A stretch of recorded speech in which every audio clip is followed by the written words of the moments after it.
헬로. 오늘은 실질적으로 우리에게 적용할 수 있는 말씀들을 나누기를 원합니다. 호세아서 6장에 오라 우리가 여호와께 돌아가자라는 하나님께서 우리에게 명령하신 말씀들이 있습니다. 어떻게 신앙생활하며 어떻게 소망을 갖는지에 대한 말씀이 6장 1절에서 8절인데 세 가지 주제로 말씀을 증가합니다. 첫 번째는 여호와께 돌아가자. 그리고 하나님의 입장에서 내가 어떻게 할까 할 때 우리가 무엇을 어떻게 할지 새롭게 살라는 것입니다. 그리고 하나님이 원하시는 것은 자비, 인애를 원하신다는 것을 깨닫고 우리의 삶에 자비가 넘치기를 원합니다. 첫 번째, 여호와께 돌아가자. 우리 인생에서 중요한 순간들이 있습니다. 부딪히고 답답하고 아쉽고 서운할 때, 내 능력대로 해결이 되지 않을 때 어떻게 하시겠습니까?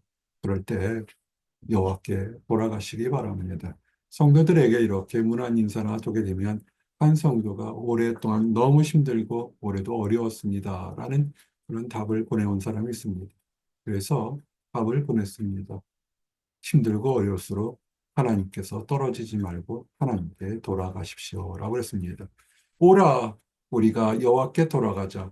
여호와께서 우리를 지으셨으나 하나님의 뜻이 있어서 우리가 애매히 고난을 당할 때도 있고 또한 악한 것들의 괴계를 그냥 허락하셔서 악한 환경, 사람들을 인해서 고통받을 때가 있습니다. 하나님 뜻이 있었기 때문에 악한 것도 역사합니다. 그러나 하나님 뜻은 그 과정을 통해서 도로 낫게 하실 거고 도로 싸매어 주실 거다. 다시 치료해 줄 것이 하나님의 뜻인 것입니다. 그래서 지금 현재 문제가 있을 때 세상 보지 마시고 하나님께 돌아가십시오. 하나님의 사랑이 무엇인지, 하나님이 원하시는 것이 무엇인지 묵상하고 기도하고 의하는, 은혜 받는 그런 시간들이 되셔야 합니다. 하나님을 이제 잊어버린 너희여 이제 생각하라. 힘들수록 어려울수록 좌절과 낙심이 올수록 생각해 보셔야 됩니다. 우리 찬송가에서 참 은혜로운 찬송가 있죠. 내게 주신 복을 세어 보아라. 우리는 지금 불평불만들이 참 많을 수 있습니다. 무엇도 안 되고 무엇도 더디고 무엇도 우리를 힘들게 한다. 그러나 반대로 하나님이 주신 것을 보면 생명을 주셨고 하나님을 아는 지식을 주셨고 하나님 안에 소망을 두었고 하나님 안에 교회와 성도를 주신 것들을 많은 것들이 있습니다. 지금까지 지내온 모든 것들이 하나님의 은혜죠. 하나님께서 보호하지 않았으면 우리는 지금 살아있을 수가 없는 것입니다. 그러므로 힘들고 어려웠을수록 하나님을 돌아보시고 사모하시기 바랍니다. 그리고 일으켜 세우겠다는 하나님의 뜻, 둘째 날에 우리를 살리시고 셋째 날에 우리를 일으키시니 병들어 다 죽게 됐는데 환란에 넘어지는데 하루 이틀 사일 사이에 일으키고 세우시겠다는 얘기는 하나님의 도우심과 인도하심이 속히 임하실 거라는 말씀입니다. 또한 이 말씀은 우리 주 예수 그리스도가 이 땅에서 고난을 받고 애매히 고난받고 십자가에 달려 죽으시지만 그러나 하나님께서는 의인을 음부에 두지 않고 하루 이틀 사이에 그 3일 후에 살리셔서 하나님 앞에 놓는 것처럼 하나님 예수 그리스도를 믿는 모든 성도들도 문제 속에서 벗어나 하나님 앞에서 주님을 따라가는 당당한 삶을 살도록 인도하겠다는 것입니다. 그러므로 지금의 문제가 있다고 초조해하거나 낙심하지 마시고 우리 주님이 사망의 권세를 이기신 것처럼 우리 주님 바라보시고 감대하시기 바랍니다. 그리고 실질적으로 이것은 예언되어 있고 예언이 이루어지고 있고 예언이 이루어질 것입니다. 주의 죽은 자들은 살아나고 그의 시체들은 일어나리이다. 세상 사람들은 한 번 죽으면 끝이라고 생각하지만 그러나 정말로 마지막 심판대 되면 죽은 자들이 음부에서 살아나서 다시 한번 심판받으며 천국으로 갈 것인지 영생 불족으로 갈 것인지 다 심판하게 됩니다. 우리의 사는 것이 이 땅의 삶이 전부가 아닌 것입니다. 이미 죽은 사람들도 그들도 마지막 심판 때 일어나서 하나님 앞에 나가게 됩니다. 육신의 죽음이 전부가 아니라 영혼의 죽음이 전부인 것을 아시고 마지막 때 심판 때 우리가 모든 사람들이 다시 살아나서 하나님 보좌 앞에서 찬양하며 기쁘게 살 수 있는 그런 곳에 머물기를 원합니다. 그러므로 이제 우리의 삶이 현재로 만족하지 말고 힘써 여호와를 아시기 바랍니다. 하나님이 사람들을 위해서 무엇을 계획하시고 예비하시고 축복하셨는지, 날이 어두워도 해는 뜹니다. 그래서 햇빛이 안 들어온다 할지라도 이 어둠을 뚫고서 아침 해가 들어오는 것처럼 우리 주님의 권능은 사람들을 둘러싼 음부의 강한 세력이 있다 할지라도 하나님께서 다 깨트리시고 밝음을 주신다는 것을 알고, 문제가 있을 때 또한 우리가 어려움이 있을 때 하나님을 아는 지식을 더욱더 돌아보시기 바랍니다. 말씀을 읽고 묵상하며 기도와 예배하는 것에 더욱더 전념하시기 바랍니다. 그리고 힘들 때일수록 여호와께 돌아가십시오. 하나님께 돌아가십시오. 하나님의 말씀을 얘기한 것을 그대로 지키게 되면 하나님의 축복이 있습니다. 내가 무엇을 하려고 노력한 것이 아니라 하나님의 말씀을 청중하게 되면 놀랍게도 하나님께서 우리의 길을 여시는 것을 보게 됩니다. 우리 각 사람은 각자 원하는 것들이 있습니다. 그래서 그것을 얻으려고 노력하는데 조금 이루면 기쁘고 조금 반응이 없으면 서운하고 답답한데, 그러지 마시고 하나님께서 우리에게 말씀하시는 것들이 있습니다. 묵묵히 청중하며 따라 나가게 되면 좋은 날과 힘든 날에도 하나님께서 크게 역사하시는 것을 우리는 보게 됩니다. 그 다음에 중요한 것은 우리를 불쌍히 여기시는 하나님의 사랑이 있다는 것을 늘 기억하십시오. 긍휼, 자비는 우리가 무엇을 했을 때 하나님이 주시는 사랑이 아닌 것입니다.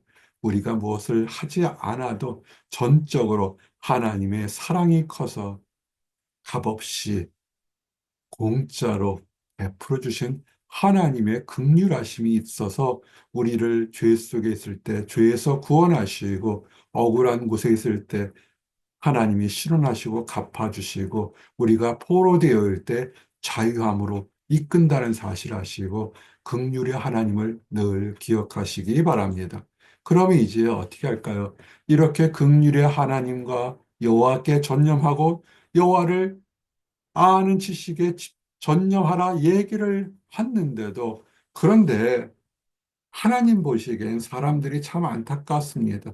잠깐 동안은 하나님 앞에 전념하는 것 같지만 마치 아침 구름처럼, 아침 이슬처럼 해가 지면 어떻습니까? 금방 사라지죠. 변덕스럽게 하나님께서 인도하신 것을 안다고 하면서도 금방 불안해하고 초조하고 이간질하고 다투고 시기하고 그저 세상 사람과 똑같이 보여진다는 것입니다.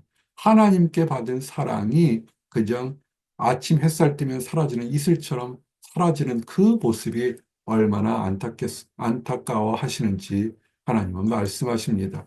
그러므로 우리에게 선지자를 보내주시고 하나님의 일꾼들을 보내주시고 때로는 교훈하고 때로는 책망하고, 그래도 안 들으면 하나님의 강권적인 심판이 있게 하는 것이 우리의 마음이 하나님께 돌아오고 변덕스럽지 말라는 것입니다.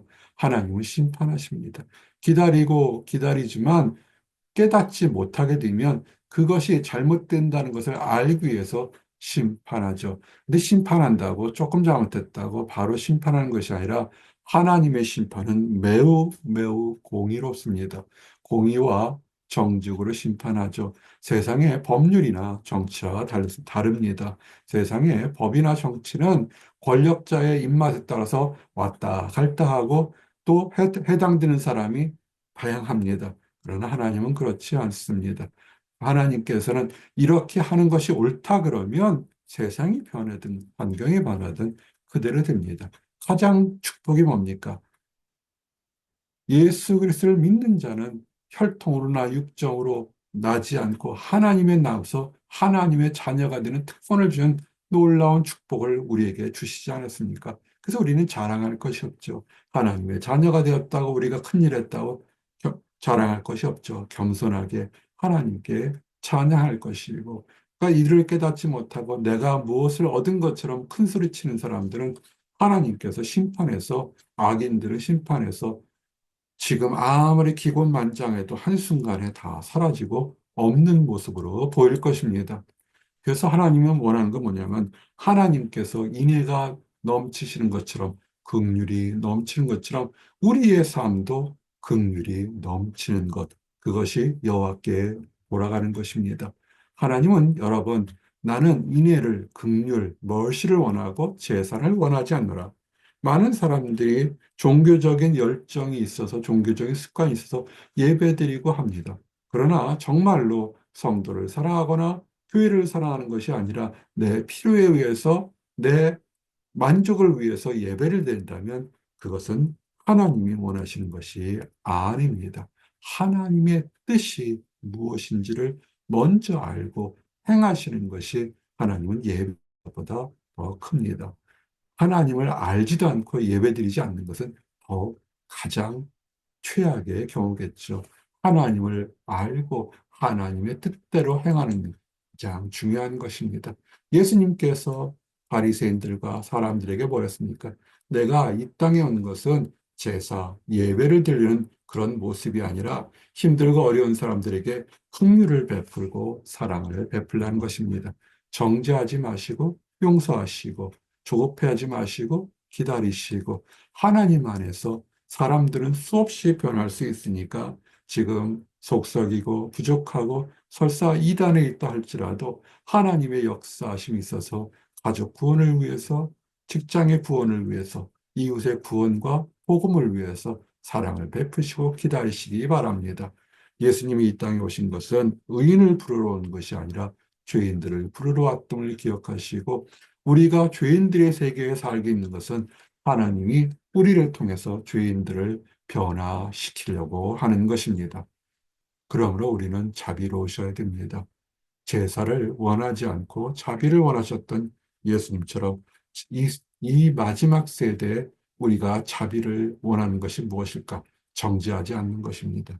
이간질하지 않고 시기하지 않는 것입니다.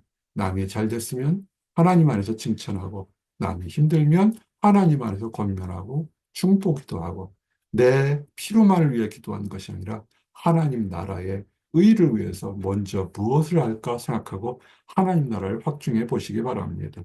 한 해 동안, 1년 동안 얼마나 하나님을 위해서 열심히 일했는지 돌아보시기 바랍니다. 그러나 안타까운 것은 호세아서에 나오는 말씀처럼 반역하는 사람들이 참 많습니다. 하나님의 이름으로 이득을 자기의 이득이나 권세를 취하고서 자기 뜻을 채우는 안타까운 사람들인데 이들은 하나님 안에서 심판받습니다. 하나님은 아시죠? 반역했다고. 그래서 하나님께서 심판을 두고 어, 멸망을 주는 것이 뭐냐면 아담 때부터 하나님은 사망의 왕노릇하도록 허락하신 이유가 뭡니까? 하나님을 배신하고 배도하기 때문에 그들은 생명을 거둬가서 더 이상 하나님을 배신하지 못하도록 심판에 이르도록 만들어 놓은 것입니다. 그리고 길르앗은 악을 행하는 자의 고울이라. 길르앗이란 사람들만이 나쁜 것이 아니라 이것은 또한 영적으로도 해석할 수 있습니다. 세상에 풍요롭고 풍요롭고 여유 있는 것 같지만 하나님을 알지 못하고 하나님을 해방하는 악을 행하는 사람들이 오히려 더 많다라고 하나님의 탄식하는 모습을 보게 됩니다. 이제 말씀을 정리합니다. 우리 안에는 많은 문제가 있고 도전이 있습니다. 세상이 많이 변하고 있습니다. 어떻게 할까요? 이럴 때일수록 하나님께 돌아가셔야 됩니다. 하나님이 정말 원하셨던 자비와 하나님의 말씀에 전념하시고 이 악한 세대를 본받지 말고 하나님 안에서 세상에서 빛과 소금의 역할을 잘하는 나와 여러분들이 되시기를 원합니다. 기도하시겠습니다. 하나님 감사합니다. 오늘 말씀처럼 오라 우리가 여호와께 돌아가자. 여호와께서 우리를 찢으셨으나 도로 낫게 하실 것이요 우리를 치셨으나 싸매어 주실 것입니다. 아멘. 우리가 힘들고 어렵고 때론 시험받고 범죄한다 할지라도 하나님의 자비하심으로 고침받고 새로워질 수 있음을 하나님은 예배해 놓으셨습니다. 하나님의 기쁜 뜻을 깨닫고 범죄하지 않고 하나님 안에서 하나님이 원하는 인애와 사랑을 베푸는 모든 성도들이 되도록 허락하시고 인도하여 주시옵소서. 늘 감사드립니다. 예수 그리스도 이름 받들어 기도드렸습니다. 아멘.